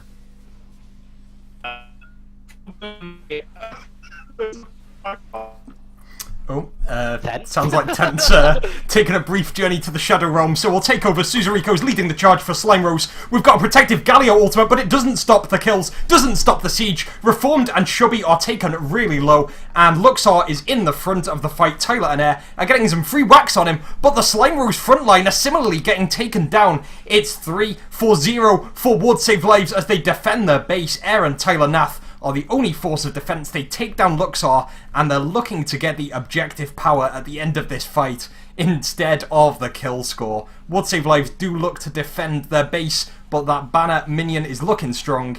It's not going to take down the inhibitor. Would Save Lives hold the lines. Well played from WSL there. Was it a counter engage? Or did they do the initiation? It was almost the case that the Galio went back in, but because the minions were so stacked up in the World Save Lives base, they almost had to go in at that stage. It was well played though. Nevertheless, they got who they needed. They tore down the front line. I said this in, once again, the champ select. They need to play front to the back team fighting, which is what they did there, and it clearly paid off. I hope it's not too late for them to get back into this game. It looks like they can hold off as long as this banner doesn't become such a problem. But I was saying earlier that they need to find these 1 or 2 picks here or there, but they just showed that they can 5v5 when playing right. I don't know what went wrong along the Slime Rose line, but it looked like Hyper over-aggressed a bit too hard, and he definitely paid the price for it. Chubby played that pretty well with the follow-up from the Galio. The fact that Chubby got out of that as well, being so far behind as he was just well played overall. I really hope WSL can start capitalizing and turning this game around. I would love to see a long drawn-out game with these comps. Absolutely. With the zones of control they've got, we've seen that they have the power in the team fights. With Vladimir on the offensive side and with Leona on the defensive side, just helping Insecure Laner get a backline, WSL really can take these fights. The question is just macro. As we see Call of the Forge God go in, it's blocked by the Troll Pool, and Slime Rose are going to continue with the modus operandi. They're going to get the objective power despite fearing the fight. Shubby can't really engage here. Would Save Lives stuck in a bit of a counter-engage fashion, and Slime Rose, unless they have a kill advantage, the only way they can really get pressure at the moment is by coming down with a Baron, coming down with the banner minions, or trying to capitalise on the downed inhibs. It might be better for Slime Rose if they went for the exposed mid lane inhibitor rather than the top lane turret. Kraden, you took the words right out of my mouth. I feel like Slime Rose, although this isn't a bad call because they're so far ahead, they could send one person mid, the rest top, and they can 4-1 this quite easily. They know bot lane's going to push in. It's an exposed inhibitor in the mid lane.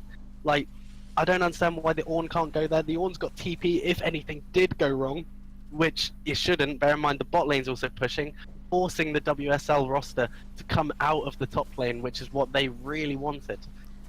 Yeah, we've actually got Coxie in the chat saying that he's worried about the Urgot power spikes coming out of air, and he should be worried in case he faces Slime Rose in the quarterfinals. So we'll talk about the possibilities later, but right now, Wood Save Lives currently in the throes of defense there. They're having to defend their position. They haven't been successful at taking down any turrets. They're facing down a Drake lead.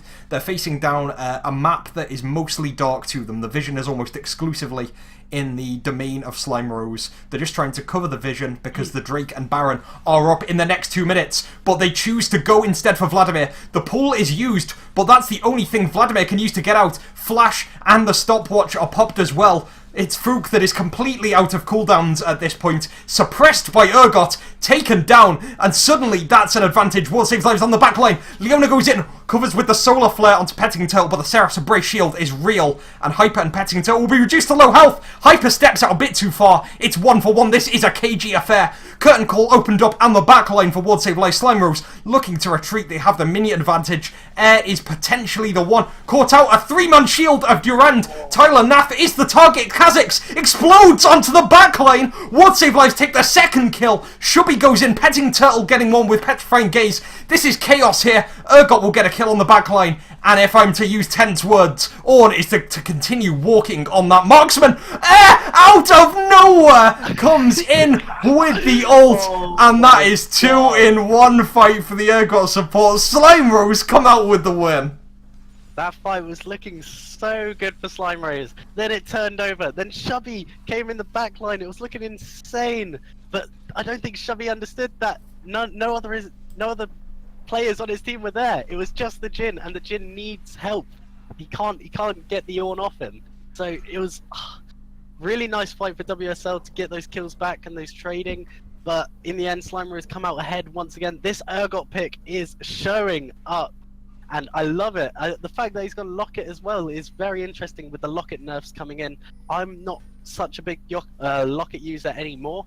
I personally think the Zeeks and so on is much better, but the Olaf's bought Zeeks as well, which is standard. As I said, I didn't personally like this Olaf pick coming out, and we're seeing the Olaf drop fairly early in every fight now. And I feel like that's got to do with something with his nerfs and his armor reduction. Yeah, there's a lot of continuity between Game 1 and Game 2, but the big change is Hyper went deathless in Game 1. He's now, as you're saying, he's got the highest deaths on Slime Rose. And yeah, the armor reduction, I think the speed boost out of Ragnarok was reduced as well, but there's an engaged top lane. Air is CC'd, Solar Flare, Deadly Flourish, and then you've got the Hemo play coming as well. Will they be able to finish him off? Suzeraco running defense, Air on minimal health, and unless a curtain call comes in, he is out. Suzeraco changes to becoming the main focus. Tyler Nath potentially moved into a defensive position. Slime Rose on the back line here. Suzeraco popped by the 4th shot of the ultimate. Slime Rose going into defense. You're going to have Olaf trying to deal damage to Luxar's Galio. Hyper reduced to low health, and Supported is the first one taken down. Tyler Nath opens up, picking up a double kill. Vladimir is now in Slime Rose sights as they look to make this turnaround. Minions are bolstering their push in the mid lane, but given that they are in a precarious position, they abandon it and look to go for the ward clear mission. Yeah, once again, I feel like Slime Rose just overstepped a little in this fight. They could have got away with what they had. Ooh, Shubby. Oh, yeah, we are going back into this one. Petting Turtle is caught by the Deadly Flourish. You feel, as the Ward Save Lives want to protect the Baron, they don't know if it's a bait or a take, and that's Slime Rose's intention as well. Slime Rose were really lucky with this Urgot to come out. If not, they could no way near be this Baron right now. And if not, the fight probably would have turned around in the end. Ooh, oh, and this is the big one. Petrifying Gaze missed as the Baron drops to half health. The teleport comes in from Suzeraco. All of Slime Rose want this. All of Wood Save Lives want to stop this. Air flashes in. He's looking for Fear Beyond Death, but the target changes onto Fook. He's got the Sanguine pull out, and the Baron does cleanly go over in the end. Shubby unable to get the steal as Slime Rose pick up that big purple worm. Luxar is in the back line, and Fook is the one taken down. Slime Rose not getting the clean front to back fight, but they take one, they take the Baron, they move to mid. WSL have got to be really worried right now with the bot lane minions pushing in, the mid lane minions, the banner minion as well. I said this, they've got no real way of clearing the banner minion. The Kha'Zix can't go in and take it. The Jin's too slow with his autos. This is looking really, really hard for WSL right now after that overextension in the mid lane. Yeah, this is Last Chance Saloon, and when teams are on Last Chance Saloon, the Baron minions coming down, they're getting strangulated. Often the best move is to strike hard, and focus on one single target. Should be dissuaded with the first activation of Fear Beyond Death from Air, and that completes the Slime Rose disengage. That means that Ward Save Lives have to deal with a cornucopia of minions, Baron Siege, and just all-out pressure in the next 3 minutes. It's really interesting, because the Elders, the next Drakes, and so forth. It's going to be interesting how long this game actually pans out, whether WSL can stay in this. They know they can win a 5v5 fight if they play it right. So why not look at what they've done in the right fights and play it like that? The front-to-back fights, they win. The fights where their backline, WSL's backline, gets jumped on, they completely lose. The Shubby is doing a fairly decent job, but I think he's just got to communicate with his team a bit more, tell him where he's going to be at what time. Because there's been a few times where his team's been a bit neglected by him, I feel, although he's played really well this game. We got to see really how this game pans out and see what WSL are going to do to get themselves back in this game. They've got the top turret now. That's their first turret they've got this whole series. Can we look at them getting maybe the bot turret with the minions pushing? Where's this banner going to go when Ornn's banner's back up? It's all up in the air right now until we see decisive calls from either team. Up in the air. It's a very important phrase given the support's name. And yeah, it's almost the case that Ward Save Lives need to first worry about weathering the oncoming storm of the next 2 minutes of Baron push. Maybe just 1 minute remaining on that timer. And then looking at the instant picks. They can move in with Kha'Zix. They can get the CC down with Luxor's Galio.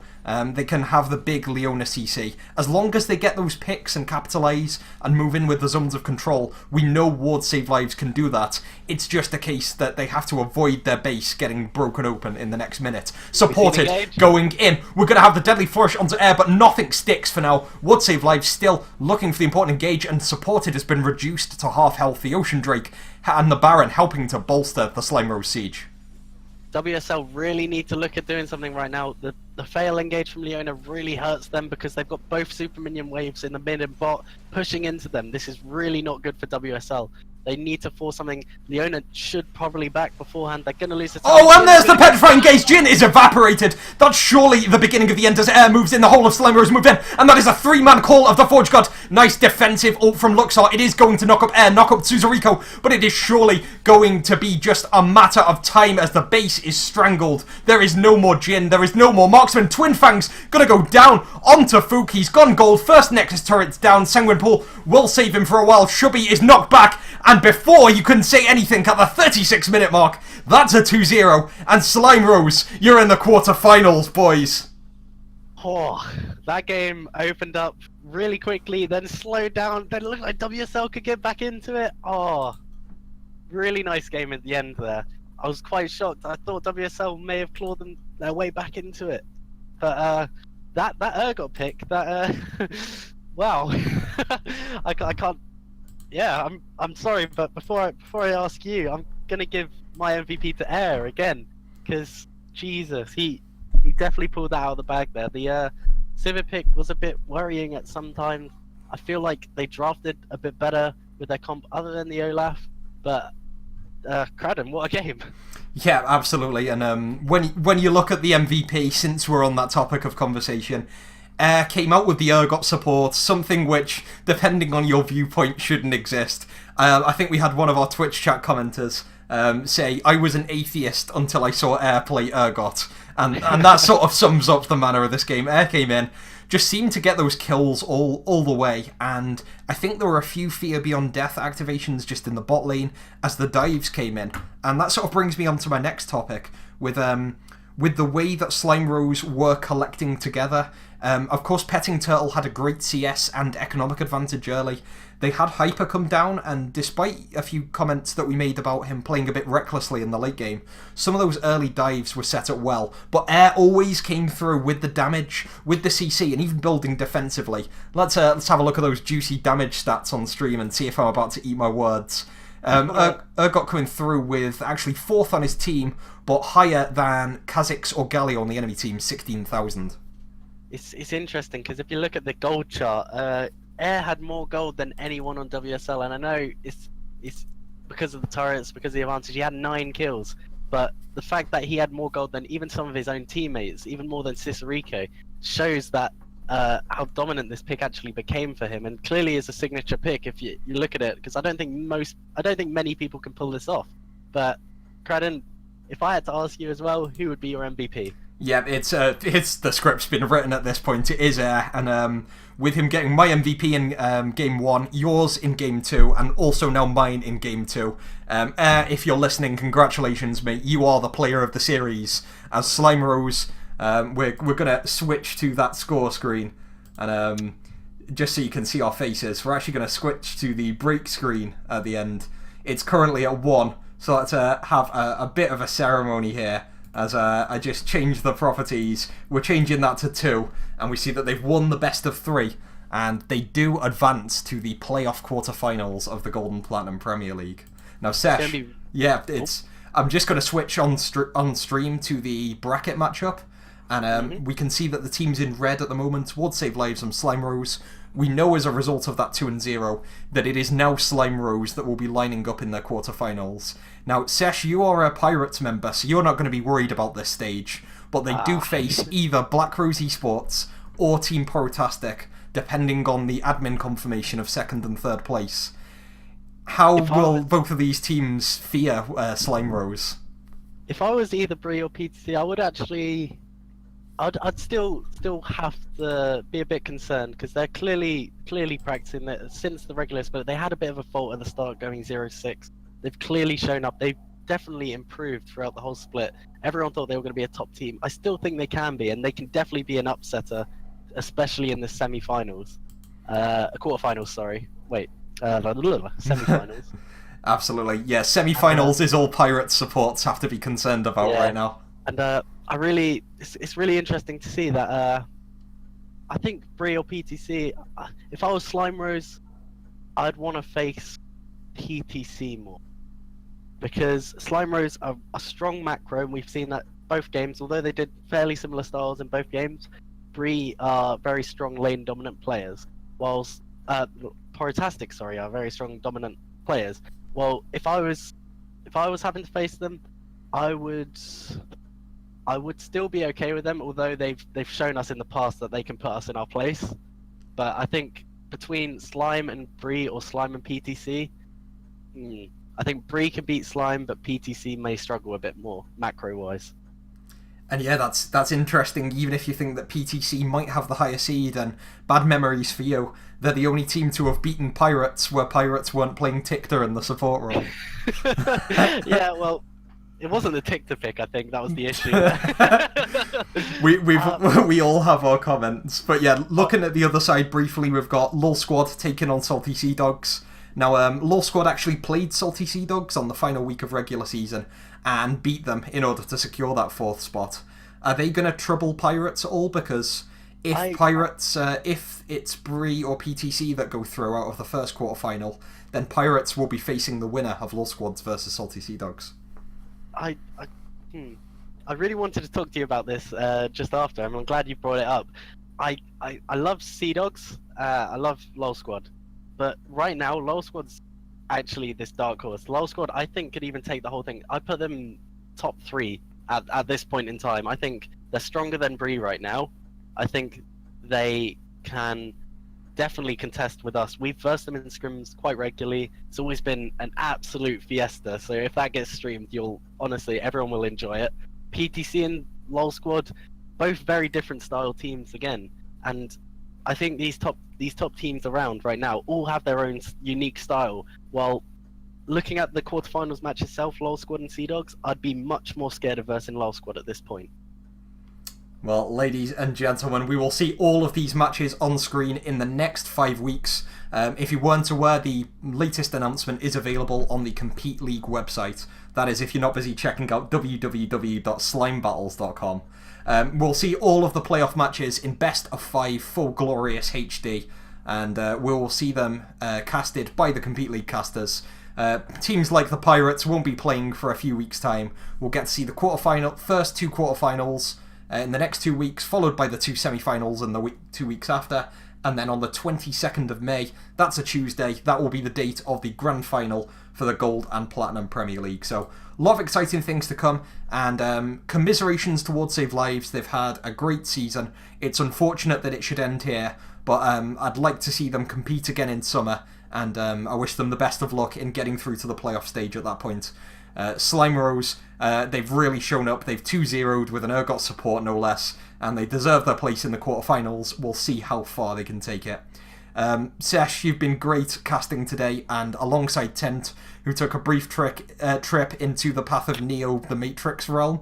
But he's been an absolute workhorse today, and he's probably the hypest caster I know. So, Sesh, do you have any final words before we close off the stream for today? I'm just really thankful that I've had a chance to actually cast and have no mishaps with the casting. I hope I haven't been so much a bore for people, but it's actually been really fun and a new experience for me. Really enjoyable to do. I'm sure Tent has had just as much fun as me, even though he DC'd in the final game. Yeah, hello, the producers? Oh, lag? Wait, the DDoS? Producers have fixed my headset. Hello? Oh, okay, I'm back. Sorry. What was that? WSL 110? Oh, leaks. No, but yeah, it was really great to cast for you guys. Thanks for letting me do this. And thanks to Cradden for streaming it all. Yeah. And having the hypest production. Yeah, it's all sponsored by Steam Golem, so let's give him a bit of thanks as well. But the sponsor Slime Battles now. Oh.